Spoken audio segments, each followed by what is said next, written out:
नमस्कार दोस्तों, बहुत बहुत स्वागत है आप सभी का हमारे YouTube चैनल में। दोस्तों आइए जानते हैं मार्गशीर्ष मास के शुक्ल पक्ष की तिथि को मोक्षदा एकादशी के नाम से जानते हैं। एकादशी व्रत की कथा।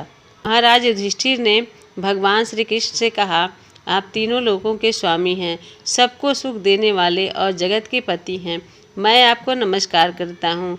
हे देव, आप सबके हितैषी हैं, अतः मेरे संशय को दूर कर मुझे बताइए कि मार्गशीर्ष एकादशी का क्या नाम है।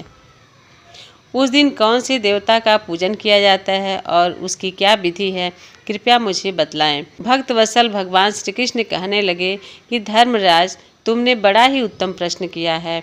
इसके सुनने से तुम्हारा यह संसार में फैलेगा। मार्गशीर्ष शुक्ल पक्ष एकादशी अनेक पापों को नष्ट करने वाली है। इसका नाम मोक्षदा एकादशी है। इस दिन दामोदर भगवान की धूप दीप नैवेद्य आदि से भक्ति पूर्वक पूजा करनी चाहिए। अब इस विषय में मैं एक पुराणों की कथा कहता हूँ, सुनो। गोकुल नाम के नगर में बैखानस नामक राजा राज्य करता था। उसके राज्य में चारों वेदों के ज्ञाता ब्राह्मण रहते थे। वह राजा अपनी प्रजा का पुत्रवत पालन करता था। एक बार रात्रि में राजा ने एक स्वप्न देखा कि उसके पिता नरक में हैं। उसे बड़ा आश्चर्य हुआ। प्रातः वह विद्वान ब्राह्मणों के पास गया और अपना स्वप्न सुनाया। कहा, मैंने अपने पिता को नरक में कष्ट उठाते देखा है। उन्होंने मुझसे कहा कि हे पुत्र, मैं नरक में पड़ा हूँ, यहाँ से तुम मुझे मुक्त कराओ। जब से मैंने यह वचन सुने हैं तब से मैं बहुत बेचैन हूँ। चित्त में बड़ी अशांति हो रही है। मुझे इस राज, धन, पुत्र, स्त्री, हाथी, घोड़े आदि में कुछ भी सुख प्रतीत नहीं होता। क्या करूँ? राजा ने कहा, हे ब्राह्मण देवताओं, इस दुख के कारण मेरा सारा शरीर जल रहा है। अब आप कृपा करके कोई तप, दान, व्रत आदि ऐसा उपाय बताइए जिससे मेरे पिता को मुक्ति मिल जाए। उस पुत्र का जीवन व्यर्थ है जो अपने माता पिता का उद्धार न कर सके। एक उत्तम पुत्र जो अपने माता पिता तथा पूर्वजों का उद्धार करता है, वह 1000 मूर्ख पुत्रों से अच्छा है। जैसे एक चंद्रमा सारे जगत में प्रकाश कर देता है, परंतु हजारों तारे नहीं कर सकते। ब्राह्मणों ने कहा, हे राजन, यहाँ पास ही भूत भविष्य वर्तमान के ज्ञाता पर्वत ऋषि का आश्रम है। आपकी समस्या का हल वे जरूर बताएंगे। ऐसा सुनकर राजा मुनि के आश्रम पर गया। उस आश्रम में अनेक शांत चित्त योगी और मुनि तपस्या कर रहे थे। उसी जगह पर्वत मुनि बैठे थे। राजा ने मुनि को साष्टांग दंडवत किया। मुनि ने राजा से सांगोपांग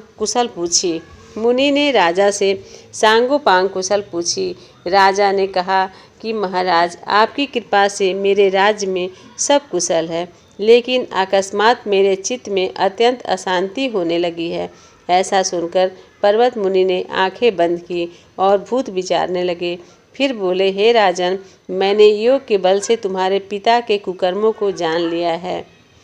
उन्होंने पूर्व जन्म में कामातुर होकर एक पत्नी को रति दी, किंतु सौत के कहने पर दूसरे पत्नी को ऋतुदान मांगने पर भी नहीं दिया। उसी पाप कर्म के कारण तुम्हारे पिता को नरक में जाना पड़ा। तब राजा ने कहा, इसका कोई उपाय बताइए। मुनि बोले, हे राजन, आप मार्गशीर्ष एकादशी का उपवास करें और उस उपवास के पुण्य को अपने पिता को संकल्प कर दें। इसके प्रभाव से आपके पिता की अवश्य नरक से मुक्ति होगी। मुनि के ये वचन सुनकर राजा महल में आया और मुनि के कहने अनुसार कुटुंब सहित मोक्षदा एकादशी का व्रत किया। इसके उपवास का पुण्य उसने अपने पिता को अर्पण कर दिया। इसके प्रभाव से उसके पिता को मुक्ति मिल गई और स्वर्ग में जाते हुए वे पुत्र से कहने लगे, हे पुत्र, तेरा कल्याण हो। यह कहकर स्वर्ग चले गए। मार्गशीर्ष मास की शुक्ल पक्ष की मोक्षदा एकादशी का जो व्रत करते हैं, उनके समस्त पाप नष्ट हो जाते हैं। इस व्रत से बढ़कर मोक्ष देने वाला और कोई व्रत नहीं है। इस कथा को पढ़ने या सुनने से वायपेय यज्ञ का फल मिलता है। यह व्रत मोक्ष देने वाला तथा चिंतामणि के समान सब कामनाएं पूर्ण करने वाला है।